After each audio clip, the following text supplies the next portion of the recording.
नमस्कार दोस्तों, the study hub में आपका स्वागत है। दोस्तों, आज के वीडियो लेक्चर में हम चर्चा करेंगे समीक्षा अधिकारी, सहायक समीक्षा अधिकारी परीक्षा 2016 के सामान्य अध्ययन के प्रश्न पत्र की। दोस्तों, परीक्षा संपन्न हुई थी 27 नवंबर 2016 को।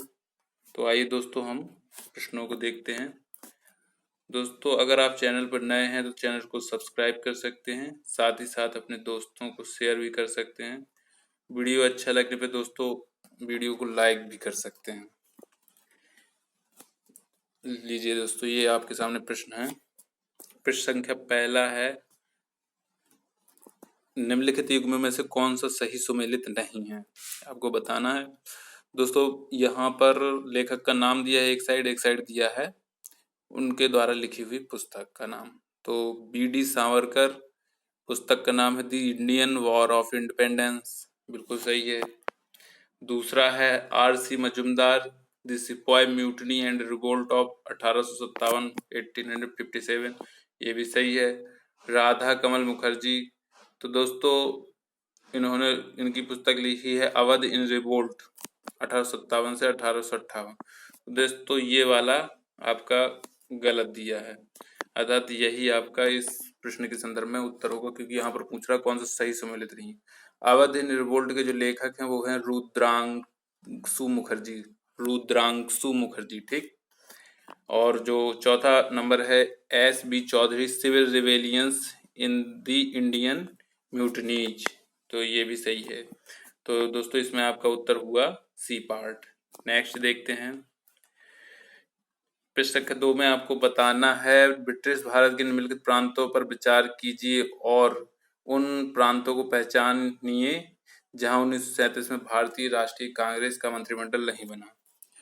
तो दोस्तों 1937 के चुनाव में भारतीय राष्ट्रीय कांग्रेस ने 6 जगह अपनी सरकार बनाई थी। कौन कौन से वो राज्य थे जो अपनी दम पर इसने सरकार बनाई थी? वो थे मद्रास, बम्बई, मध्य प्रांत, संयुक्त प्रांत, उड़ीसा और बिहार, ठीक।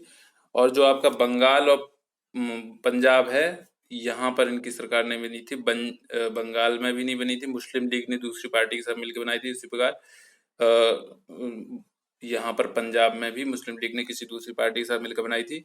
साथ ही साथ सिंध में भी दोस्तों कांग्रेस सरकार नहीं बना पाई थी। तो ये आपके सही हो गए। तीसरा और चौथा इस प्रश्न के संदर्भ में आपका सही जवाब होगा। नेक्स्ट क्वेश्चन की तरफ चलते हैं दोस्तों। यहाँ पर लिखा हुआ है, अगस्त 1935 में सेंट्रल लेजिस्लेटिव असेंबली का अध्यक्ष निम्नलिखित में से कौन था? तो दोस्तों अगस्त 1935 में सेंट्रल लेजिस्लेटिव असेंबली का जो अध्यक्ष था वो थे सरदार वल्लभ भाई पटेल के बड़े भाई साहब, उनका नाम था विट्ठल भाई पटेल। तो यहाँ पर आपका डी पार्ट सही हो जाएगा। नेक्स्ट क्वेश्चन देखते हैं, निम्नलिखित में से किसने पॉलिटिक्स इन इंडिया पुस्तक लिखी है? तो दोस्तों पॉलिटिक्स इन इंडिया पुस्तक लिखी है रजनी कोठारी ने। रजनी कोठारी कौन थे? एक राजनीति विज्ञानी तथा लेखक रहे हैं, ठीक। तो यहाँ पर आपका ऑप्शन होगा ए पार्ट। नेक्स्ट क्वेश्चन देखते हैं, यहाँ पर दिया गया है, निम्नलिखित संस्थाओं पर विचार कीजिए। फिर दिया गया है संस्थाएं, 4 संस्थाएं हैं। कौन कौन सी हैं? बंग Bhasha Prakashika Sabha, land holder society, Bengal British India society, Indian league. अब इसमें कह रहा है कि दोस्तों इन संस्थाओं की स्थापना वर्ष के सही कालानुक्रम को निम्नलिखित कूट से चुनिए। तो दोस्तों कौन सी संस्था की स्थापना कब हुई है, बढ़ते कालानुक्रम में उसको लिखना है। तो दोस्तों जिस क्रम में वो दी है उसी क्रम में इनकी स्थापना हुई। सबसे पहले हुई है बंग भाषा प्रकाशिका की स्थापना, ये 1836। इसके उपरांत तो दोस्तों लैंड होल्डर सोसाइटी 1838, ठीक। इसके उपरांत आपकी आई बंगाल ब्रिटिश इंडिया सोसाइटी की स्थापना हुई दोस्तों, ये 1843, ठीक। फिर इसके बाद इंडियन लीग की स्थापना हुई 1875। तो इस प्रकार आपके 1 2 3 4 के क्रम में सही जवाब हो जाएंगे। ए पार्ट आपका आंसर होगा। आइए अब हम नेक्स्ट क्वेश्चन देखते हैं। यहाँ पर प्रश्न संख्या 6 में दिया गया है, निम्नलिखित में से कौन एक भारतीय संविधान के अंतर्गत आपात की उद्घोषणा का आधार नहीं हो सकता? तो दोस्तों आंतरिक अशांति ये आपात की उद्घोषणा का आधार नहीं हो सकता। संविधान के अनुसार युद्ध या बाह्य आक्रमण या सशस्त्र विद्रोह होता है, उस पर तो दोस्तों आपातकाल की घोषणा की जा सकती है, लेकिन आंतरिक अशांति पर ऐसा नहीं किया जा सकता है। नेक्स्ट क्वेश्चन देखते हैं दोस्तों। भारतीय संविधान, एक मिनट, भारतीय संविधान के प्राधिकृत हिंदी पाठ को निम्नलिखित संविधान संशोधनों में से किसके द्वारा प्रकाशित करने के लिए अधिकृत किया गया? तो दोस्तों इसका जवाब आपका होगा बी पार्ट 58वां संशोधन 1987। ठीक, नेक्स्ट क्वेश्चन देखते हैं। यहाँ पर दोस्तों क्या करना है आपको, निम्नलिखित में से कौन भारतीय संविधान के अंतर्गत सही सुमेलित नहीं है? कौन सही सुमेलित नहीं है, इसका सही जवाब देना है आपको। ठीक, तो यहाँ पर दिया गया है पंचायत भाग 9 में है, बिल्कुल सही है। नगर पालिकाएं 9 का में है, बिल्कुल सही है। सहकारी समितियों का उल्लेख भारतीय संविधान के भाग 9 खा में दिया गया है, ये भी बिल्कुल सही है। दिया गया है अधिकरण भाग 10 में, तो दोस्तों ये वाला आपका सही सुमेलित नहीं है, क्योंकि दोस्तों भाग 10 में तो अनुसूचित क्षेत्रों से संबंधित प्रावधान दिए गए हैं, तो यहाँ पर ये अधिकरण भाग 10 से संबंधित नहीं है। नेक्स्ट क्वेश्चन देखते हैं। भारतीय संविधान के संदर्भ में निम्नलिखित कथनों पर विचार कीजिए। आपके पास कथन होंगे, क्या कथन है दोस्तों? पहला कथन दिया गया, संघ मंत्रिपरिषद लोकसभा के प्रति सामूहिक रूप से उत्तरदायी है। तो जी हाँ, जो संघ मंत्रिपरिषद होती है वो लोकसभा के प्रति सामूहिक रूप से उत्तरदायी होती है, बिल्कुल सही है। नेक्स्ट कथन जो आपका दिया गया वो है, संघ के मंत्री प्रधानमंत्री के प्रसाद पर्यंत अपने पद धारण करते हैं। तो दोस्तों ये गलत है।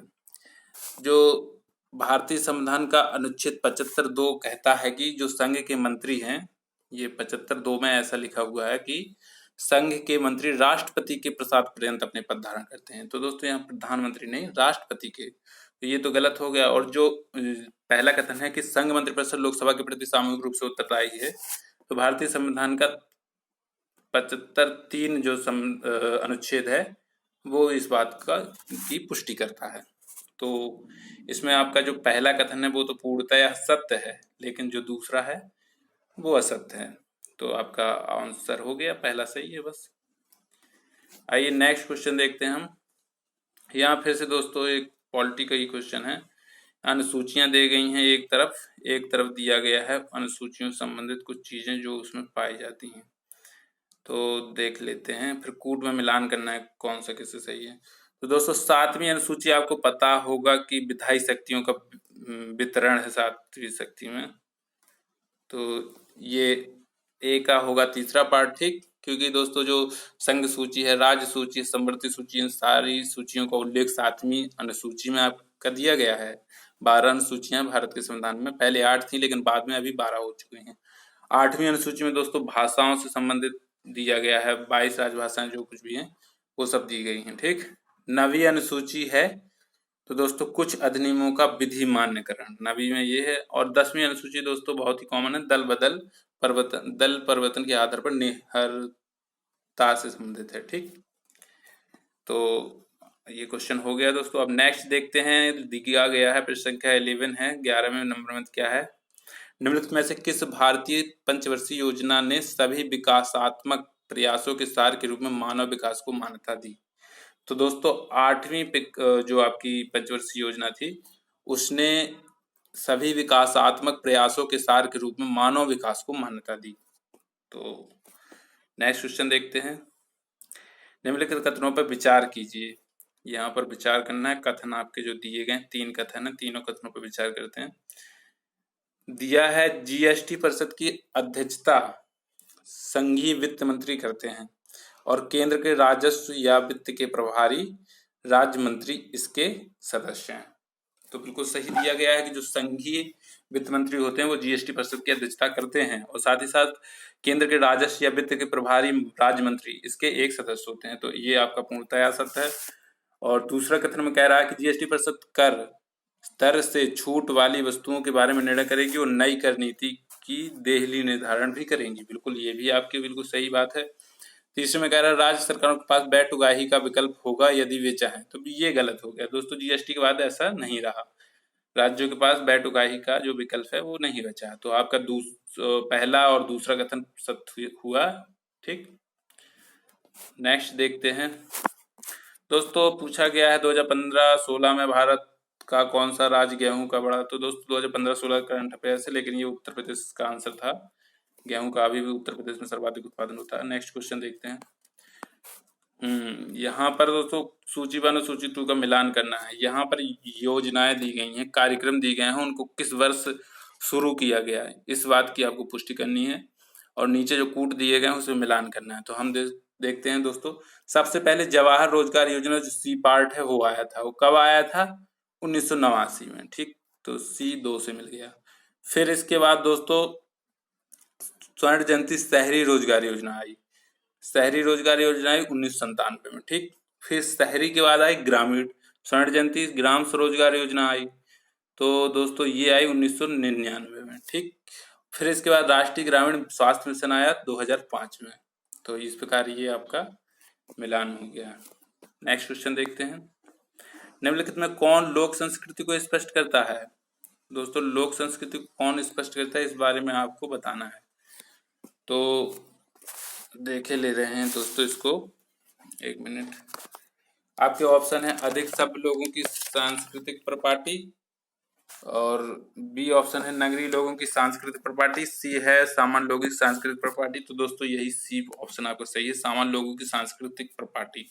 सांस्कृतिक प्रॉपर्टी का तात्पर्य होता है धर्म, त्योहार, रीति रिवाज, मान्यताएं, कला इत्यादि संबंधित होता है उस क्षेत्र विशेष के सामान्य लोगों की। ठीक, आशा करता हूँ ये क्वेश्चन आपको समझ में आया होगा। नेक्स्ट देखते हैं, ऋग्वेद क्या है? तो दोस्तों ऋग्वेद स्रोतों, स्तोत्रों लिखा है, स्रोतों का संकलन है। ठीक, ऐसे स्रोतों का संकलन है, ए पार्ट सही हो जाएगा। नेक्स्ट देखते हैं, निम्नलिखित में से कौन सही रूप से सुमेलित नहीं है? दोस्तों यहाँ पर दिए हैं, कोई वाद्य यंत्र वादक दिए हैं, उनका नाम दिया है, और दूसरी तरफ वाद्य यंत्र दिया, बताना है कौन सा। तो दोस्तों ये बहुत ही ज्यादा कॉमन पूछा जाता है, जो अमजद अली खान है, सरोद वादक हैं, ग्वालियर में जन्मे थे। यहाँ पखावज लिखा है, तो दोस्तों यही वाला आपका सही सम्मिलित नहीं है। बाकी हरिप्रसाद चौरसिया प्रसिद्ध बांसुरी वादक हैं। अल्लाह रख खां दोस्तों तबला वादक हैं। विलायत खान सितार वादक हैं। देखते हैं अब अग्रिम क्वेश्चन, किसान क्रेडिट कार्ड योजना के संबंध में निम्नलिखित कथनों पर विचार कीजिए। ठीक, तो किसान क्रेडिट कार्ड योजना 2001 में शुरू की गई थी, तो दोस्तों ये गलत है। तो किसान क्रेडिट कार्ड योजना 1998 में शुरुआत हुई। ठीक, दूसरा है, यह योजना किसानों को उनकी खेती की आवश्यकताओं के लिए पर्याप्त और समयानुकूल साख समर्थन प्रदान करती है। साख मतलब ऋण देने का कार्य करती है। तो बिल्कुल सही है दोस्तों, तो आपका दूसरा कथन सही हो जाएगा, पहला गलत है। नेक्स्ट क्वेश्चन देखते हैं। भारत में फसलों की बुआई के अंतर्गत शुद्ध क्षेत्रफल है लगभग, तो दोस्तों 14 करोड़ हेक्टेयर है जो फसलों की बुआई के अंतर्गत शुद्ध क्षेत्रफल आता है। निम्नलिखित में से किस कण का व्यास 0.002 मिमी से कम होता है? तो दोस्तों मृत्तिका का जो व्यास होता है, मृत्तिका कण का व्यास, वो 0.002 मिमी से भी कम होता है। नेक्स्ट देखते हैं, नाबार्ड के संबंध में निम्नलिखित कथनों पर विचार करना है। नाबार्ड के बारे में दोस्तों तो देखे ले रहे हैं। पहला कथन है, नाबार्ड संसद के अधिनियम द्वारा वर्ष 1982 में स्थापित हुआ। बिल्कुल सही बात है। यह केवल कृषि के लिए साख की सुविधा प्रदान करता है। तो इनमें से आप बताना कौन सा सही है। दोस्तों पहला तो सही है कि 1982 में दोस्तों स्थापित हुआ था, लेकिन ये गलत है कि यह केवल कृषि के लिए साख की सुविधा प्रदान करता है। यह कृषि के अतिरिक्त अन्य संस्थागत विकास, गैर कृषि क्षेत्र, वित्तीय समावेशन आदि प्रोत्साहित किए जाने के लिए भी साख की सुविधा प्रदान करता है। ठीक, कृषि के अतिरिक्त जो अन्य कार्य हैं उनके लिए भी। नेक्स्ट है, करनाल वंट रोग क्या है? तो दोस्तों करनाल वंट रोग पूछा गया था, तो ये गेहूं का रोग होता है, गेहूं फसल का रोग होता है। फफूंद जनित एक रोग होता है दोस्तों, इसे गेहूं का कुष्ठ रोग भी कहा जाता है। नेक्स्ट देखते हैं, निम्नलिखित में से कौन सही रूप से सुमेलित नहीं है? तो आपके ऑप्शन हैं दोस्तों, इसमें क्या करना है, पहले उसमें सीरीज में दिया गया है, पहली श्रेणी यानी सूची में दिया गया है पादक पोषक तत्व, तो दूसरे में दिए गए हैं कार्य क्या करते हैं पौधों में। ठीक, तो नत्रजन अर्थात नाइट्रोजन विकास में वृद्धि, बिल्कुल सही है। फास्फोरस जड़ का विकास, हाँ फास्फोरस जड़ का विकास करता है। पोटेशियम स्टोमेटा के खुलने का एवं बंद होने का नियंत्रण, जी हाँ बिल्कुल सही है। और बोरान रोग प्रतिरोधक, ये भी सही है। तो दोस्तों इस प्रश्न को शायद आयोग ने इसको मतलब मूल्यांकन से बाहर कर दिया था, क्योंकि सारे इसमें क्वेश्चन सॉरी ऑप्शन सही हैं। नेक्स्ट देखते हैं, उपभोक्ता सहकारी भंडार स्थापित किए जाते हैं सदस्यों द्वारा, सहकारी समितियों के निबंधक द्वारा, केंद्र सरकार द्वारा, राज्य सरकार द्वारा।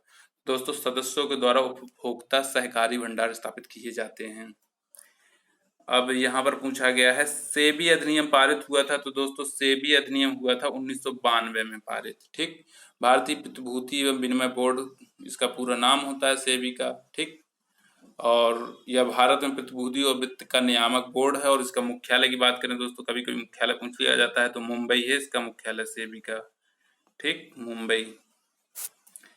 नेक्स्ट क्वेश्चन देखते हैं।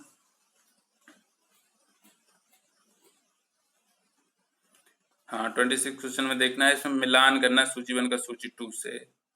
तो टैक्स है, इकोनॉमिक क्वेश्चन है। टैक्स किस पे क्या टैक्स लगता है? कैपिटल गेन टैक्स किस चीज पे लगता है? तो दोस्तों ये संपत्ति विक्रय पे लगता है capital gain tax. Central excise duty किस चीज पे लगती है? तो फैक्ट्री निर्मित वस्तुओं पर। ठीक, सेंट्रल एक्साइज ड्यूटी हो गई। कस्टम ड्यूटी की बात करें तो दोस्तों आयातित वस्तुओं पे कस्टम ड्यूटी लगाई जाती है। कारपोरेट टैक्स की बात करें तो दोस्तों आय पर लगाई जाती है। नेक्स्ट देखते हैं, निम्नलिखित में से कौन सही सुमेलित नहीं है? तो दोस्तों यहाँ पर जवाहरलाल नेहरू स्वास्थ्य मिशन मध्य प्रदेश विश्वविद्यालय, ये सही है। और दूसरे में लिखा सरदार वल्लभ भाई, तो उत्तर प्रदेश पटेल कृषि एवं प्रौद्योगिकी विश्वविद्यालय, ये भी सही सुमेलित है। तीसरा है इंदिरा गांधी कृषि विश्वविद्यालय, तो दोस्तों ये गलत है। इंदिरा गांधी कृषि विश्वविद्यालय राजस्थान में स्थित न होकर रायपुर में है, जो कि छत्तीसगढ़ की है राजधानी। और नेक्स्ट जो डी पार्ट है उसमें दिया गया है आचार्य एन जी रंगा, तो दोस्तों आचार्य एन जी रंगा यहाँ तेलंगाना एग्रीकल्चर यूनिवर्सिटी लिखा है, ये गलत है दोस्तों, ये गुटर आंध्र प्रदेश में स्थित है। तो ये वाला दोस्तों आपका है छत्तीसगढ़ में, ये आंध्र प्रदेश में स्थित है। तो ये दोनों ऑप्शन गलत थे, तो दोस्तों इसको भी आयोग ने अपने मूल्यांकन से बाहर किया है। नेक्स्ट देखते हैं, सूक्ष्म लघु एवं मध्यम उद्यम विकास अधिनियम MSMED पारित कब हुआ था? तो दोस्तों 2 अक्टूबर 2006 को यह पारित हुआ था, तो यहाँ पर आपका बी पार्ट सही हो जाएगा। नेक्स्ट देखते हैं, लघु निर्माणी उद्योग में प्लांट एवं मशीनरी में विनियोग की मात्रा होना चाहिए। दोस्तों ये सूक्ष्म लघु और मध्यम 3 प्रकार के उद्योग होते हैं। तो जो मशीनरी और प्लांट है, इनमें कितनी कॉस्ट के आधार पर इनका वर्गीकरण किया गया है, क्योंकि टर्नओवर बहुत ज्यादा हो सकता है, चाहे वो सूक्ष्म उद्योग हो, चाहे मध्यम हो, चाहे लघु हो, तो टर्नओवर अलग अलग होता है। तो हम ये देख ले रहे हैं, यहाँ पर आपको पूछा गया था लघु का। लघु मतलब जो देखते हैं, लघु में दोस्तों है 25 लाख से ऊपर और 5 करोड़ से नीचे, तो आपका सी ऑप्शन सही है। और सूक्ष्म की बात करें तो दोस्तों 5 लाख से ऊपर और 25 लाख के नीचे मशीनरी कॉस्ट होती है। और अगर हम सूक्ष्म लघु मध्यम जो बच रहा है दोस्तों, मध्यम में होता है 5 करोड़ के ऊपर लेकिन 25 करोड़ से नीचे मशीनरी कॉस्ट होती है। ठीक, तो ये आपके तीनों डिफाइन हो गए हैं, सूक्ष्म लघु एवं मध्यम। नेक्स्ट देखते हैं,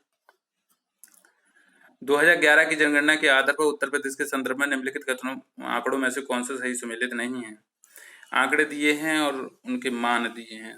तो पहला आंकड़ा किस चीज का है? देश की जनसंख्या में उत्तर प्रदेश की जनसंख्या का परसेंटेज। तो दोस्तों ये वाला आंकड़ा आपका दिया है गलत, क्योंकि 18.5% नहीं है देश की जनसंख्या में उत्तर प्रदेश की जनसंख्या। ये मैंने अभी नोट डाउन किया है, जो परसेंटेज है वो 16.51% है। 16.51 मैंने अभी कॉपी में नोट किया, तो 16.51% है। और अगर हम बात करें ये दूसरा आंकड़ा जो दिया प्रति वर्ग किलोमीटर घनत्व, तो 829 यहाँ प्रतिशत नहीं होगा, 829 प्रति व्यक्ति मतलब प्रति वर्ग किलोमीटर घनत्व है, 829 व्यक्ति पाए जाते हैं। और सी पार्ट में है उत्तर प्रदेश की 2001 से 2011 यानी एक दशाब्दी में जनसंख्या में प्रतिशत वृद्धि 20.23, ये भी सही है।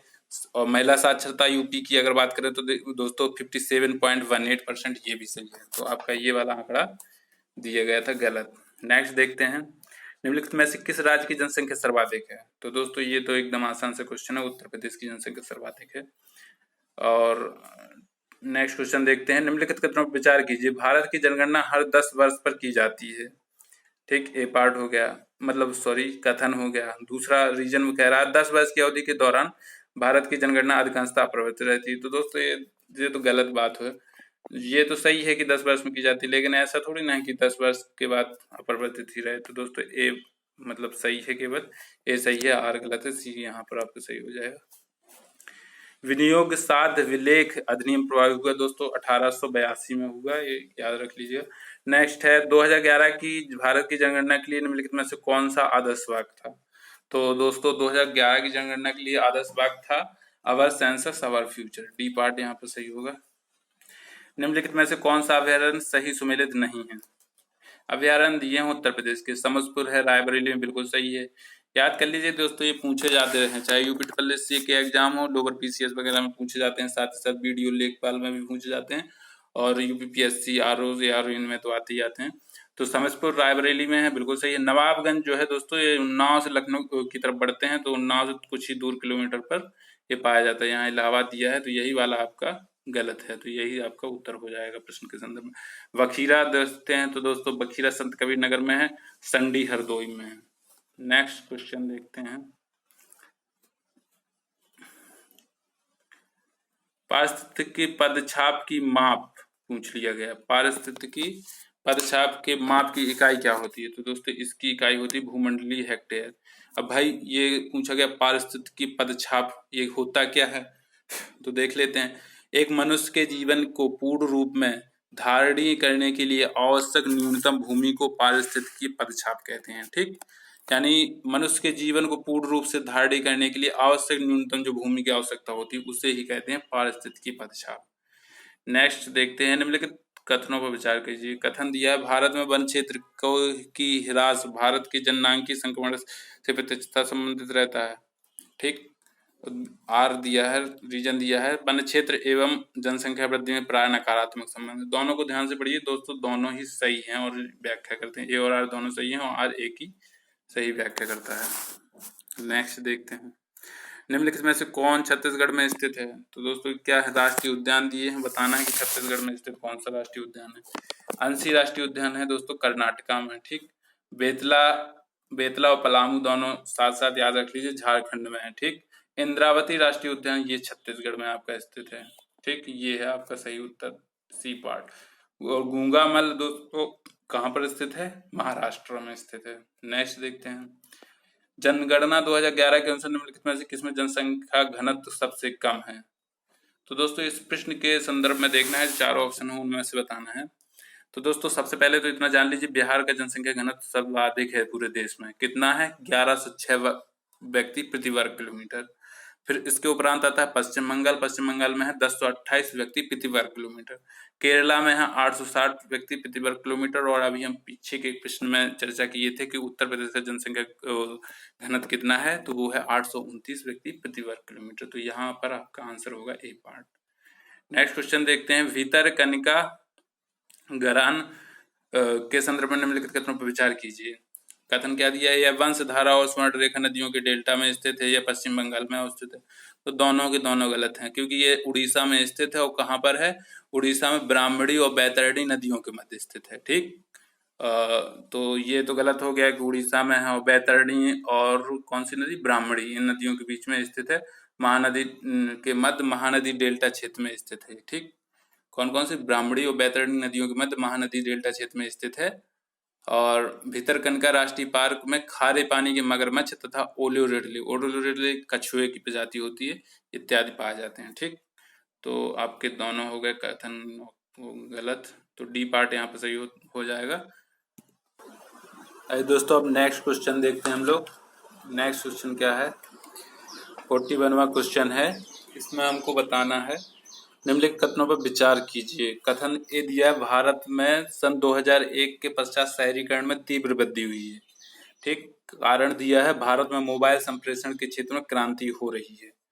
तो दोस्तों कथन और कारण ये भी सही है, ये भी सही है, लेकिन जो कारण है वो सही व्याख्या नहीं करता कथन की, तो आपका बी पार्ट सही हो जाएगा यहाँ पर। ठीक, नेक्स्ट क्वेश्चन देखते हैं, निम्नलिखित राज्यों को 2011 जनगणना के अनुसार उनके नगरीकरण के अवरोही क्रम में व्यवस्थित कीजिए तथा राज्यों के नीचे दिए गए कूटों से सही उत्तर चुनिए। तो दोस्तों नगरीकरण बताना है किस राज्य में कितना है। तो ऑप्शन में जो दिया गया है दोस्तों उसके आधार पर देखते हैं। सबसे ज्यादा जो नगरीकरण है दोस्तों गोवा में है, तो आपका पहले नंबर पे आ जाएगा गोवा। उसके बाद जो नगरीकरण है वो है फिर मिजोरम, दूसरे पे आ जाएगा मिजोरम, तीसरे पे तमिलनाडु और चौथे में केरल। ठीक, अब नेक्स्ट क्वेश्चन देखते हैं दोस्तों। यहाँ पर क्या बताना है, जैवमंडल लिखे हैं और राज्य लिखे, कौन सा जैवमंडल किस राज्य में पाया जाता है बताना है। तो दोस्तों सिमलीपाल तो पता होगा कि उड़ीसा में है। ठीक, नेक्स्ट दिहांग और दिबांग जो है वो अरुणाचल प्रदेश में स्थित है। नौकरेक जो है वो दोस्तों मेघालय में स्थित है। कोल्ड डेजर्ट जो है वो हिमाचल प्रदेश में स्थित है। ठीक, इस प्रकार हमारा मैच हो गया। नेक्स्ट क्वेश्चन देखते हैं। भारत की 2011 की जनगणना के अनुसार सर्वाधिक जनसंख्या निम्नलिखित नगरीय युग्म में से किसमें दर्शित होती है। तो दोस्तों सर्वाधिक जो जनसंख्या है नगरीय युग्म में अगर बात करें तो दोस्तों मुंबई और दिल्ली दोनों नगरों में हुई है। नेक्स्ट क्वेश्चन देखते हैं। 2011 की जनगणना के अनुसार भारत की जनसंख्या विश्व की जनसंख्या कितना प्रतिशत है। तो दोस्तों विश्व की जनसंख्या का जो भारत की जनसंख्या वो है 17.50%। तो उसके सबसे नजदीक जो आंसर है वो आपका ए पार्ट है। कभी कभी पूछ लिया जाता है भारत का जो क्षेत्रफल है विश्व के क्षेत्रफल का कितना प्रतिशत है, वो है 2.4%। ठीक, नेक्स्ट देखते हैं। जुलाई 2016 में यूनेस्को ने किससे विश्व धरोहर, दोस्तों कंचनजंगा है, जुलाई के क्वेश्चन है तो अभी इसका कोई तात्पर्य नहीं। नेक्स्ट क्वेश्चन देखते हैं। ये 2016 करंट अफेयर्स है, ये करंट अफेयर्स ये छोड़ रहे हैं 2016 करंट अफेयर्स के। 51 देख ले रही करंट अफेयर्स नहीं, जनसंख्या से है। निम्नलिखित में से किस राज्य में 2011 की जनगणना के अनुसार 10 लाख ही प्लस के नगरीय समूह नहीं है। तो दोस्तों उड़ीसा में कोई भी नगर 10 लाख ही प्लस नहीं है, जबकि हरियाणा में भी है, झारखंड में भी है, जम्मू कश्मीर में भी है। ठीक, 2016 का समपोषणीय विकास लक्ष्य सूचकांक पूछा गया था दोस्तों, तो 2016 के परिप्रेक्ष्य के क्वेश्चन है। हम अभी 2000 करंट अफेयर्स के क्वेश्चन छोड़ के बाकी क्वेश्चनों को देखते हैं। तो हाँ ये वाला क्वेश्चन देखते हैं 57। उत्तर प्रदेश के निम्नलिखित में से किस मंडल में प्रथम समाजवादी अभिनव विद्यालय खोला गया। तो दोस्तों इलाहाबाद मंडल में प्रथम समाजवादी अभिनव विद्यालय खोला गया है। यहाँ पर आपका सही हो जाएगा ए पार्ट इलाहाबाद। और ये 2016 में सर्जिकल स्ट्राइक हुई थी दोस्तों, ये क्वेश्चन कभी भी पूछा जा सकता है, लेकिन 2016 में तो कई एग्जाम्स में पूछा गया था। 29 सितंबर 2016 को हुई थी। नेक्स्ट क्वेश्चन देखते हैं। ये भी करंट अफेयर्स है, ये भी करंट अफेयर्स है। हाँ 62 क्वेश्चन है।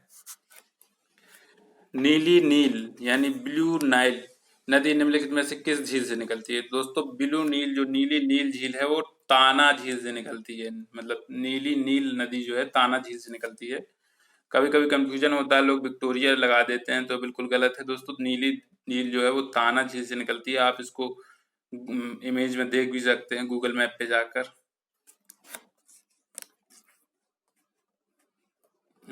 अब नेक्स्ट क्वेश्चन देखते हैं। या निम्नलिखित में से कौन सही सुमेलित नहीं, ये बताना है दोस्तों। इस शहर दिए गए हैं और दूसरी जगह दिया गया राज्य। तो ह्यूस्टन जो है वो टेक्सास राज्य में है। स्पैरो पॉइंट जो है, स्पैरोज पॉइंट है मैरीलैंड में है। न्यू ऑर्लियंस लुइजियाना में है। और दोस्तों कैम्डेन जो है वो फ्लोरिडा में नहीं है दोस्तों, ये न्यू जर्सी राज्य में है। ठीक, न्यू जर्सी में जो कैम्डेन है। नेक्स्ट देखते हैं। निम्नलिखित सागरों का पश्चिम से पूर्व की क्रम में सजाना है दोस्तों। तो जो सागर दे हैं भूमध्य सागर, काला सागर, कैस्पियन सागर, अरब सागर। दोस्तों सी पार्ट सही है इसमें आपका। सबसे जो पश्चिम में है वो भूमध्य सागर है, फिर उसके पूर्व में काला सागर, उसके पूर्व में कैस्पियन और उसके पूर्व में अरब सागर है। ठीक, दिए गए विकल्पों में यहाँ सूची दी है नदियां और कहाँ पर वो जाके प्रवाहित होकर मिलती हैं, ये सजाना है। तो दोस्तों सबसे पहले जो लीना नदी है दोस्तों रूस में बहती है और आर्कटिक सागर में जाके गिर जाती है। ठीक, फिर इसके बाद जो आमूर नदी है वो रूस और चीन दोनों में बहती है और प्रशांत महासागर में जाके समाहित हो जाती है। टिग्रिस नदी की अगर बात करें तो दोस्तों तुर्की, सीरिया और इराक में बहने वाली नदी है और इराक की राजधानी बगदाद से गुजरती है और ये फारस की खाड़ी में जाकर समाहित हो जाती है। माही दोस्तों अपने मध्य प्रदेश, अपने भारत की नदी है, मध्य प्रदेश, राजस्थान और गुजरात में बहती है और अरब सागर में जाके मिल जाती है। तो दोस्तों ये करंट का क्वेश्चन था। हाँ ये वाला देखते हैं। 67 है, निम्नलिखित सभ्यताओं को उत्तर से दक्षिण का सही क्रम बताना है। दोस्तों ये सभ्यताएं दी गई हैं, उत्तर से दक्षिण ये किस जगह विकसित हुई थी। तो दोस्तों ये अमेरिका की सभ्यताएं हैं। अगर हम बात करें इनका जो सही आंसर है वो डी पार्ट है।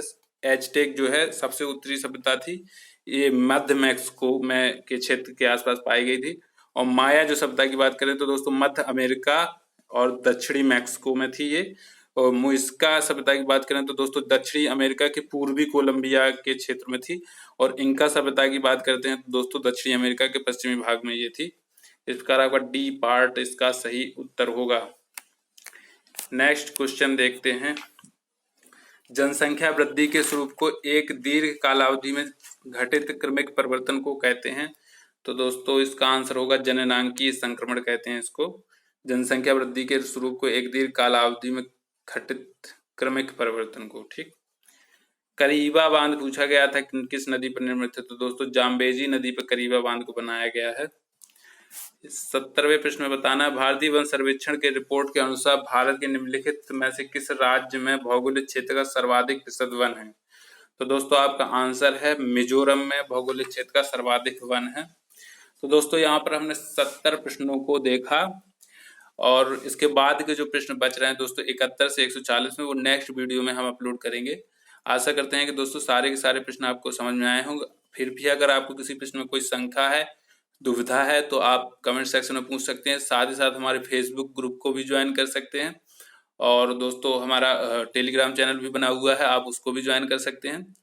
तो इसी के साथ दोस्तों जय हिंद, जय भारत। नेक्स्ट वीडियो लेक्चर में फिर से मिलेंगे नए प्रश्नों के साथ।